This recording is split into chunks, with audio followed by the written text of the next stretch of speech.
Hey everybody, welcome to another episode of Bubblegum Reviews. Today I will be reviewing Dunston Checks In. I do not have a copy of this. I own the movie, but I don't have the artwork, so I'm not going to just show you a disc.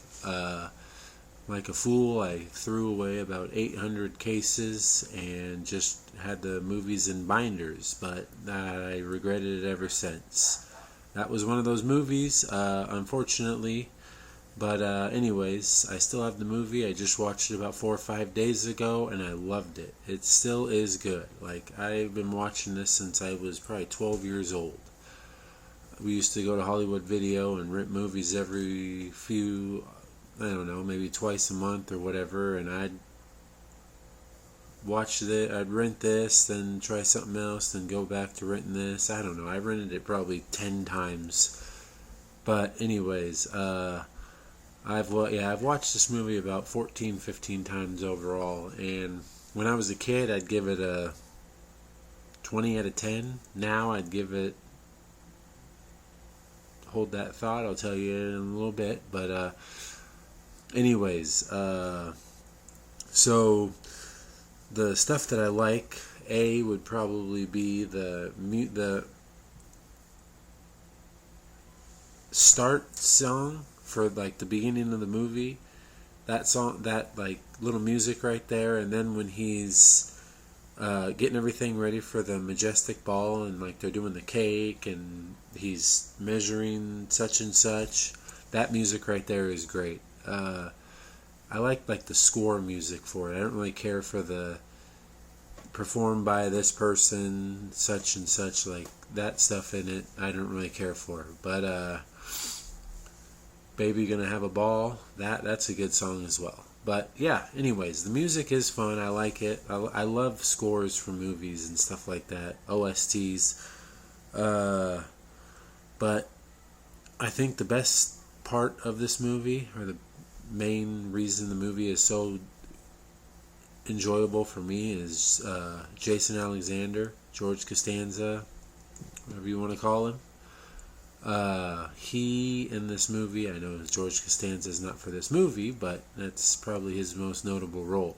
But anyways, he does really good in this movie. He makes me laugh quite often in this movie. This movie is very, very funny.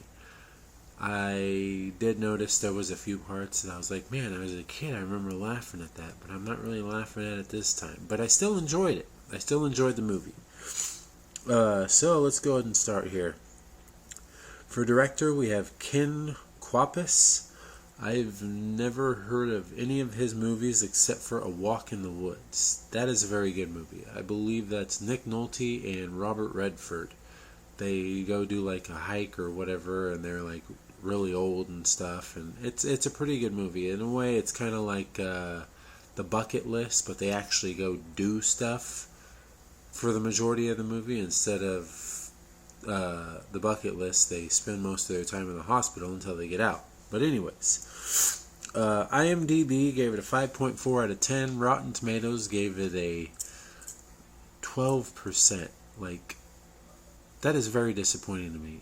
Just because I know this movie was not a very box office hit at all, or anything like that, but this movie is better than a lot of those flops out there, and Rotten Tomatoes gives it like a 38 or whatever like that. But anyways, I was disappointed in that review from them. Dog Bones, I know it's kind of a average from what everybody's given it, so there is that. But anyways, Dog Bones gave it a 2.5 out of 4. The box office was $9.9 million on a budget of $16 million. So in a way, I am surprised that it made $10 million, but at the same time, the fact that it made less than the budget, that's very disappointing, because this movie is great. I guarantee if this movie got re-released now, a lot of people would probably watch it, and it would make more than $10 million.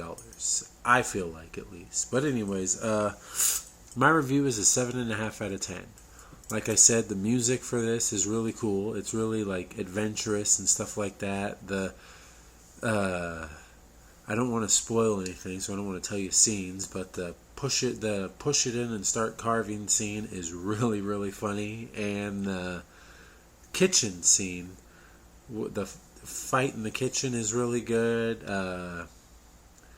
There is one thing I did want to a little survey, if you will. So in this movie, they pretty much live at the hotel because their dad runs the hotel.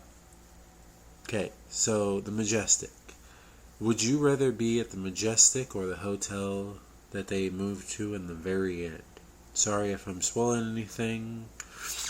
I really don't feel like I am. I'm just saying, which hotel would you prefer? The one that they start off in or the one that at the very end? Which hotel do you think is better, or you would rather stay at if you were running a hotel and had to live?